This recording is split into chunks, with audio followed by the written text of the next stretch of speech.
It's in the name. Welcome into the Helping Healing Humor podcast with Ben and Travis. We are thankful that you guys have joined in with us today. And in just a few moments, we are going to enter the very recesses of the brain of the one who makes this show the most popular that it is. And that is Travis Creasy, because this week is Travis's birthday. Not going to tell you how old he's going to be. He might want to do that. But we'll get to some questions, Ask Travis Anything questions in just a few moments after these messages. Hey parents and young adventurers, are you ready to embark on an extraordinary journey? Introducing the adventures of Ben and Travis and the Worry Coaster, a thrilling ride through the ups and downs of mental health in our new children's book. Join our dynamic duo as they navigate the twists and turns of their emotions while discovering the courage to conquer their worries.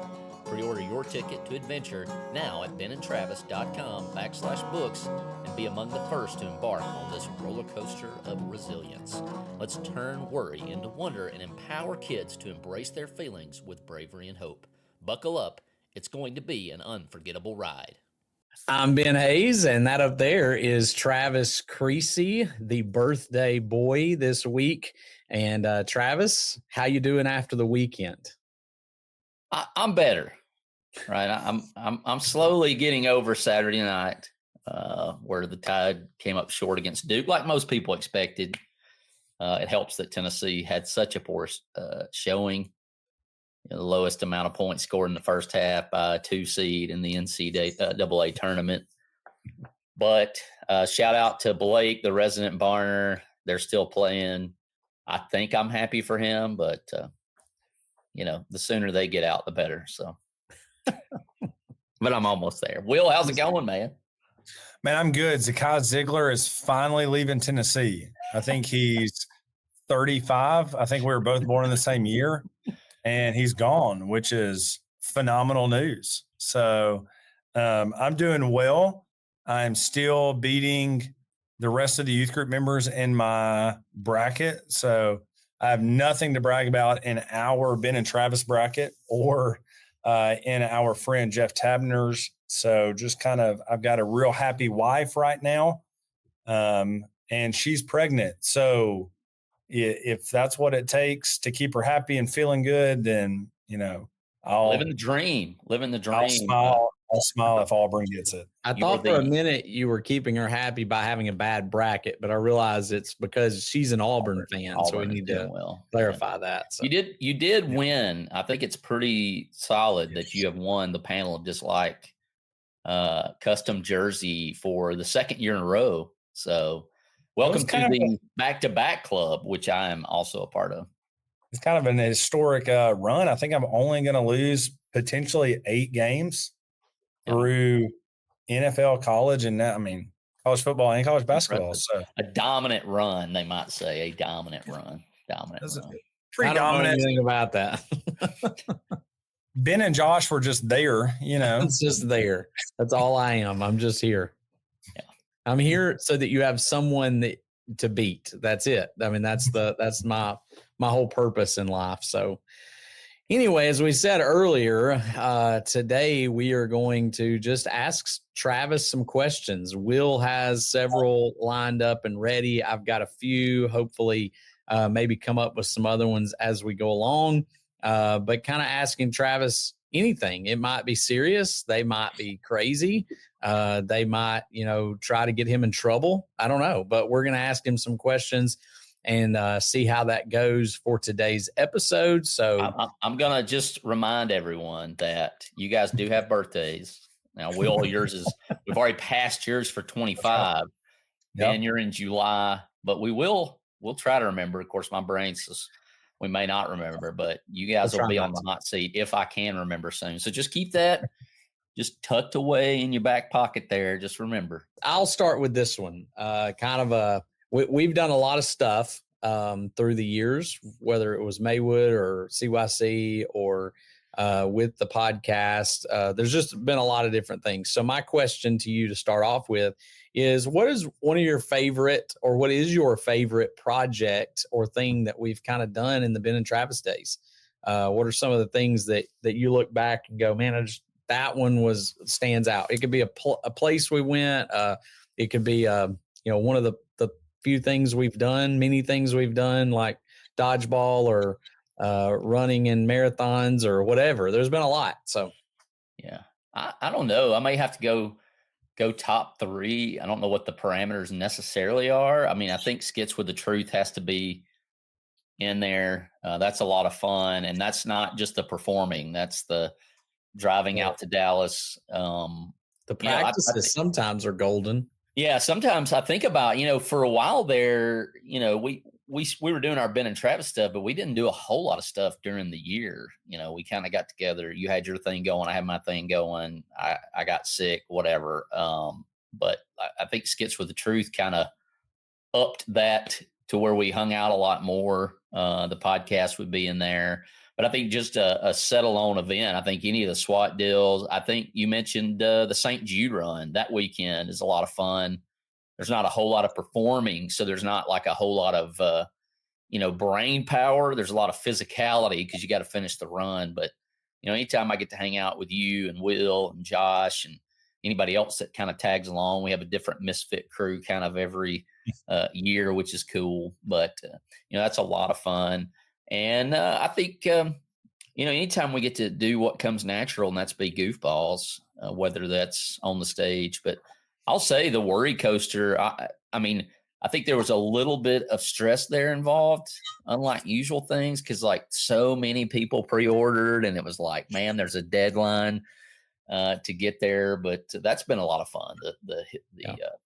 I haven't put a lot of the creativity into it like you and Jacob have, but that's been a fun process for sure. But a lot of the stuff that got done as far as getting it printed, getting it out there, getting the orders, getting people behind it, that's been all you. The customer service part, which is not my strong suit, has been what I've been doing. But no, that's been fun. It's been fun to watch you guys get together and throw my little 2 cents in there from time to time. So yeah, I enjoyed the presentation of it. I thought that was great. Even, I mean, of course, Jacob's part of it was the best part of it, but it was pretty fun to be able to do that. Will, you got a question? Yeah, I'm going to change the subject. So I know you're a sports fanatic. So we've got to go 2-part question here. I want to know your favorite sporting event that you have attended. And then I want to know like bucket list event that you're hoping to go to at some point. So it can be high school, college, pro, and then I assume, the bucket list item will probably be a college or pro thing. So that's what I want to know. The bucket list is, and the funny thing is the last 2 years I've had the opportunity to knock them off and didn't. And so it's kind of one of those regret lists too, but I definitely want to go to a Rose Bowl. Even if it's not a Rose Bowl game, go to the stadium at least. Had I known that within a week of Alabama losing to Michigan, which I have a lot of respect for, and the Rose Bowl, Nick Saban was going to retire, I would have gone to Pasadena the year before last. I think Ben and I even kicked around going to the one in Dallas. I was like, this is the closest the Rose Bowl will ever be to us. And I didn't go. And so that's kind of a regret. I wish I'd have just pulled the trigger and went to the Michigan. I mean, it doesn't get any better than Michigan and Alabama in the Rose Bowl with Nick Saban coaching, even though they came out on the short end. And then the Final Four last year. I mean, if you'd have come to me and been like, you come to me this year, a few years ago, and been like, hey, you're going to make the Elite Eight 2 years in a row, I'd have been like, yeah, you're crazy. What planet are you living on? So I'd love to go to a Final Four. I'd love to go to the Rose Bowl, but probably the Rose Bowl is a little higher on the list. And to me, the Rose Bowl is more attainable than the Super Bowl because now you got to buy like a package deal for the Super Bowl. Like it's a $4,000, $5,000 deal, and you have to buy like the hotel and the food and the whole weekend package to even get a chance to get a ticket to get in. So Super Bowl is probably a little out of reach, but I'd love to go to the Rose Bowl. The best one I've ever been to, that's kind of tough. I'll say Alabama came out on the short end again, but I was in the house when Manziel beat them. When he pickled the beast there in Bryant-Denny. And from a football coaching standpoint, that was a lot of fun because Bama got down really quickly. I mean, I think it was just like 21-0. And to see what Alabama did to come back was kind of interesting as a coach, and actually a lot of fun. Even though we lost, I remember being in the crowd, and I think AJ McCarron hit Kenny Bell or something for a deep pass. He got down to the 10, and everybody around us was like, "Don't score too quick! Don't score too quick!" And Whitney and I were like, "No, you want to score? Let's put the pressure on Texas A&M." I think it would have been for the first lead. In the next play, AJ threw a pick, and so I was kind of like, "Yeah, that's right. why you score. That's why you score. You take the points when you can get them." So that was a lot of fun. I've been to an SEC championship game where Alabama blew the doors off Missouri, so that was a lot of fun. And then I went with you, Will, to see Brandon Miller beat Vanderbilt by like 50. And then the next year, my kids and I went and saw Alabama, the Final Four team, play at Vandy, which Alabama won. So I would put all those up there, and I'm sure I'm leaving something out, unless you want to count WrestleMania. WrestleMania was fun. I've been to 2 of those. So I've got to say the football game when you went with us a couple of years ago and you had the leukemia sign, and first time back in Bryant-Denny was a pretty special one for me. And that old lady beat me up the whole time. Yes, She kept slapping me. Miss Sue, she's still Facebook friends with me, but she's a member of the church, and I got to introduce her because through the season, several people went when mom or dad couldn't go. And I was like, "Oh, Travis is another preacher." And I should have never, when I said that, she was on us the rest of the game, But what was so funny with you in sporting events that always gets me is let this be a sign. Oh yeah. And I finally got to experience that with you walking around Bryant-Denny, with you holding that, and just the sheer confusion on so many people's faces as they read a poster. For those that don't know, a poster that just simply says, "Let this be a sign." And I think the vitriol that I get sometimes from that is always kind of mind-boggling. Like people get upset, but. And I went with Ben and his kiddos in the last year. Nick Saban, we went. I think it was the home opener, and so forever Haley and Daniel, and I think it was Destin, and or was it just Destin? It may have just been Destin that went with you. Destin with me, yeah. And say, "Hey, we saw a Nick Saban game before. The GOAT, the greatest of all the times." So well, and St. Jude is a sporting event. On some level, and you always go. You were either Spider-Man, I think, one year, and then of course you got to go as Forrest Gump a couple of times. I think that's back officially forever. I think he's got to be back. But I mean, just the amount of people who want to take pictures with you. It's kind of like the "Let This Be a Sign" thing walking around. It's like, oh, there's Forrest Gump. We have to get a picture with him, and so that's always fun. I haven't been as many sporting events as you've been through the years, especially not meaningful ones. I've gone to a lot of the games that aren't very meaningful, but I was just talking about yesterday, I guess, with Destin.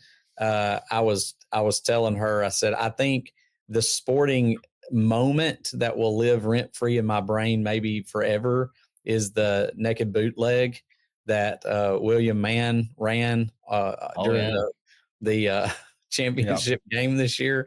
I was like, that's best play calls I've ever seen. It was awesome. That's going to be that play like that I'll remember. I'm not in high school, obviously, but I'm assuming there'll be a bunch of high school kids that will remember that play for a long time. So it's pretty cool. Keeping on the sports theme, what is your favorite? You have a ton of memorabilia, like helmets and autographs, and constantly getting more and adding to it. So what would you say is your favorite piece of memorabilia that you have? Oh man, that's a tough one. I think I'd have to go with a few years into Whitney and I being married. She found a game worn Alabama jersey with the 75th patch on it, 75th SEC. This is before any real success of Nick Saban. I think it's Rashad Johnson's game worn jersey. That he wore in the game where I don't know if you guys realize, but Nick Saban struggled a lot in his first year, but one team he did not struggle against and beat by multiple touchdowns were those Tennessee Volunteers. And so it's a game-worn jersey, which is awesome anyways, that it was, worn in a college football game. But then around the bowl season, we went to New Orleans and visited Scott Kaiser, who's been on the podcast, and we had tickets to the Saints game. And I took the jersey that morning. I took it with me to church because we were leaving church and going straight to the game. I said, it was Alabama's playing Utah, which didn't go real well. But I was like, they got to entertain these guys and they're going to take them to the football game. And so we went, and Whitney made fun of me because I was going to be the 9-year-old, 30-something-year-old in there. And I'm sitting there, and about that time, the entire receiving corps for Alabama comes and sits behind me, minus Julio Jones. And so I've got the jersey, I get it out, they start signing it, and I'm like, so where's the rest of you? And they point over to like the 50-yard line, and it's just a sea of crimson. And so I forget the Saints. I'm out there with an Alabama jersey in New Orleans, right? Perfect. In New Orleans, where everybody's like, what are you got that jersey for? Because they all hate Alabama. And I'm just going around like a kid in a candy store asking these guys to autograph my jersey. I get to Eric Anders, who with future glory helped win the national championship the next year. And I'm pretty sure he hit on Whitney. So. And she had to point, well, there's my husband over there as I am asking for autographs. And I remember Rashad Johnson, he was there, and he's like, how did you get this? And he said, I don't know. I bought it on it. My wife bought it on eBay. So that's hilarious. He was a little shocked that I had the game worn jersey that he had actually worn. So yeah, that's a cool favorite item. Long story, but it's a good one. My claim to fame is Tyrone Prothro hit on my cousin when she was at Alabama. So there you go. So I got a bunch of autographs as a kid from her because all the football guys. But perfect. I got Tyrone. Yeah. I think my picture of him's at school. So pretty good athlete.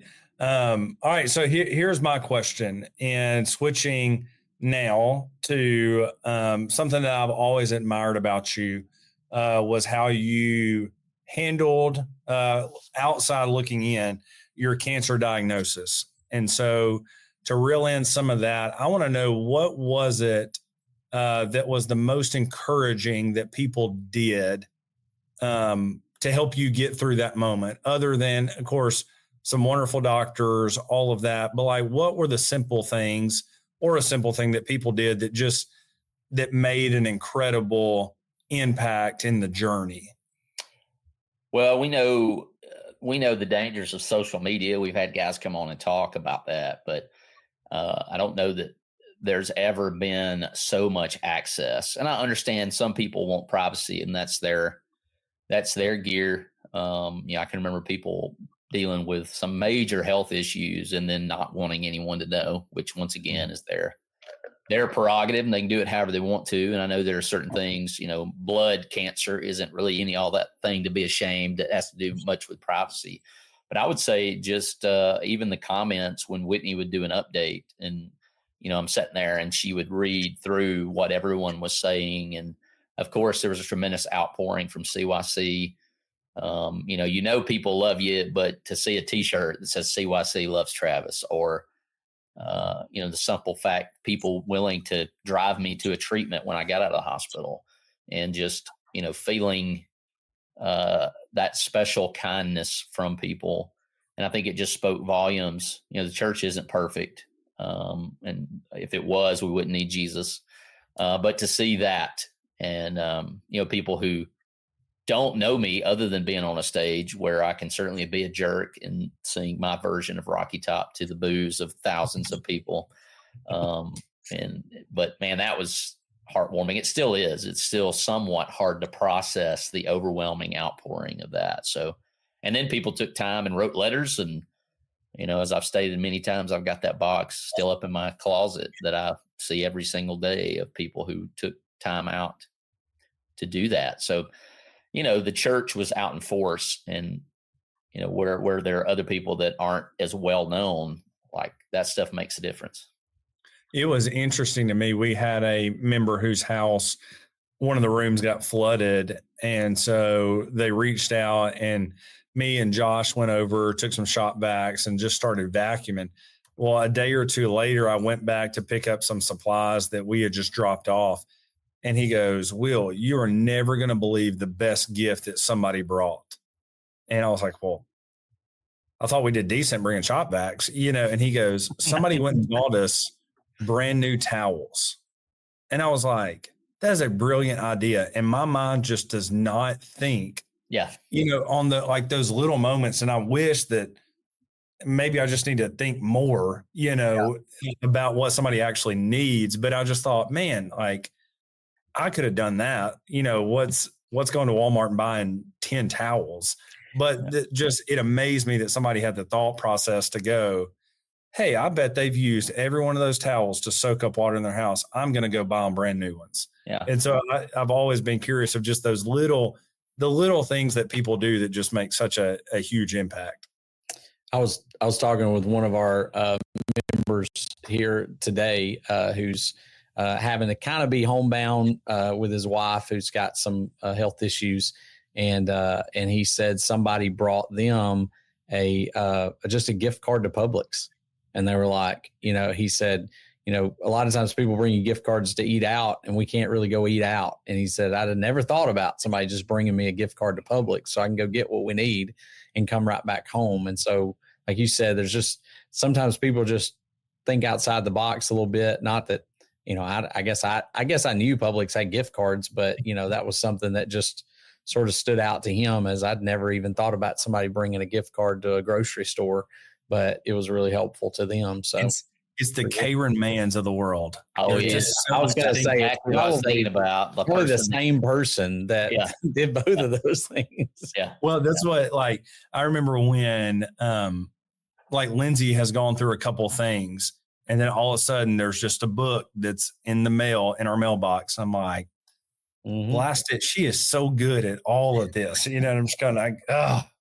She's dropped soup off on the porch or different things when I've been sick. So, there you go, Karen. You get your little shout out for the day for sure. So stop making the rest of us look so bad. That's what it is. All right, Travis. So this one might be something you got to think about in just a minute. There are some things that we just automatically associate with you. He's going to be goofy. He's going to hate Tennessee. He's going to be for Alabama. There's just things that aren't surprises. What is something that you think would be a surprise for people to find out about you? Like that they would be like, wow, I didn't know that about Travis. What do you think? Probably the least known, Ben, this, Will, this, but playing bass guitar in a metal rock and roll. And I don't mean like Elvis, AC/DC. I'm talking like some screamo in there. And I was not the singer by any means, but I played bass guitar for viola, which a lot of our songs were inspired, I'll say it that way, by Jesus. So, people who think, and I'm sure we're not the first nor the last that did that, but I traveled around, won a couple of Battle of the Bands, played a pretty big arena in Atlanta.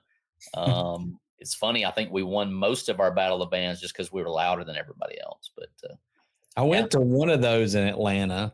It was on one of the 8,000 Peachtree streets. Because I remember looking for it forever, because we had got on one Peachtree Avenue and then street and court and center and something. And it was like, we finally found the place that y'all were playing in, but it was, it's viola, Viola, inspired by the camp song. And we actually recorded, God is the conductor of our lives like a viola, viola. So that's actually where the name came from. Yes. And we performed a lot at Camp Naotti, and we actually recorded our demo in a cabin at Camp Naotti in Gunnersville, Alabama. And but it was a lot of fun. They were practicing at my house, and they couldn't find a bass player. And so finally they just came in and said, hey, you're a loser and have no life and no girlfriend. And you're right out of college, so we're going to teach you how to play bass. Learn this. They were a lot nicer than that, but But yeah, that was a lot of fun. We had a blast. I enjoyed doing that. And so Ben and Travis has taken, and a SWAT as well has really filled that void in my life. But playing music's one of the, and Ben, one of the most fun things Oh, it's there absolutely. is to do, So as fun as this has been, and I honestly didn't know any of these questions were coming, and I don't even know what the question of the day is going to be. But the question of the day is brought to you by magicmind.com/BAT20. It has been a tremendous blessing in my life, especially I think post CYC for sure, because it's been just kind of it's just crazy to me to look up and think, like, as we record this, April 1st is tomorrow. And it's just been a Zoom, one thing to the next, which is kind of how I like it. Keeps me out of trouble. And certainly being on my toes with all the traveling and all the planning and putting workbooks together. And, before you know it, Ben, Lads to Leaders will be rolling around. And let me tell you, that weekend, I will be definitely participating in Magic Mind. And man, I just love it. Gives me a good boost. No crash. I took it right before we came on the podcast today so I could be ready for all y'all's crazy, awesome questions. But you can get up to 48% off your initial subscription at benandtravis.com/BAT20. And the older I get, the more I need that boost. And man, Thursday's coming. I hear that. Well, the question of the day is this. It is, if somehow you were, there was going to be another Hebrews chapter 11 written that says, by faith, Abraham by faith, Moses by faith, all these different guys. It tends to be they got through something, they went through something. And we've talked about with this podcast a lot. That's kind of why we started it. Could you finish that sentence about Travis? By faith, Travis, whatever. What would, even if it's not something that that you could like necessarily finish the sentence about something that has happened, how would you want that sentence to be finished in your life?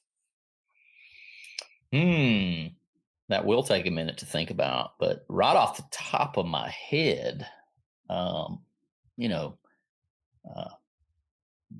faith, Travis had confidence that despite all of my ways to mess things up, God can't be foiled. Whether that's my blood at the molecule level, deciding to throw a big frat party and try to kill everything else in my body.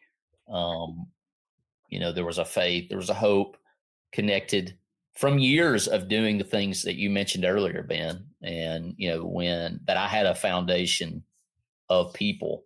I was telling somebody the other day, and I know we've mentioned on the podcast today, that as many preachers and teachers and tremendous orators and loving people that, Miss Maddie probably weighs 100 pounds soaking wet, and probably less than that right now, has had as much an impact on me spiritually as anyone on the planet, just because no matter how goofy and dumb I was in class and how much you knew more scripture than me, she always treated me like I was the smartest guy in the room. And man, the faith that takes. Yeah. So I think I'm literally a person that's been raised by the village. And I desperately want to be that for my own two. But I'm so happy that I don't have to be it. So by faith, Travis has confidence that God's going to get it done no matter. And I think we mentioned this in the question and answer one on the way back from South Carolina, like just hands open, God, if this is the way you want to do it, or this is where you want me, help me to be willing to accept that, whether it's the Abraham go or the stay right where you're at. I saw something that your comment reminded me of yesterday. I don't know if it was in one of our text threads or not, but it said something about when God called you, he had already taken your stupidity into mind, Absolutely. I feel so seen. I feel so seen, He had already decided, I know I got to work around this part, but I'm still going to use this guy. So as truthful as I want to be, I don't want to be a false teacher. I think at some level we're all false teachers, because there's things we look back and go, man, I had that wrong. thankful for the grace. But I want more. I want to be truthful. I want to speak the truth, but I want to make sure that I'm genuine. I want people to leave going, that's who he is, whether it's good or bad or ugly. And I don't want people to ever come across that I have the process nailed down. Like, listen to me, that I'm the authority on this or that. We just want to be closer to Jesus and look like that guy. So I hear you. I like it. Well, happy birthday. We are all very thankful that you have been in our lives and that you're still in our lives. I think that I can speak for my family, our family, as we're cousins, of course. I think I can speak for Will, but maybe not. Will's jam. It's over. He's adopted. He's in here.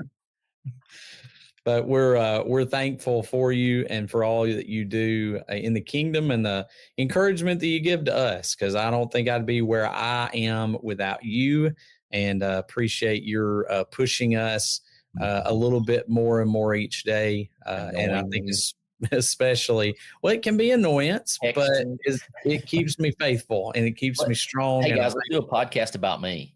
Yeah, let's do it. I like it. I think it's fantastic. Thank you. We appreciate you. Happy birthday. Happy birthday. Thanks for being with us for this episode of the Helping Healing Humor podcast. Be sure to download our free ebook, 28 Days of Focused Living, at benandtravis.com and receive all of our Helping Healing and Humor extra content directly in your inbox. We look forward to having you join us at the same Ben and Travis time, same Ben and Travis channel.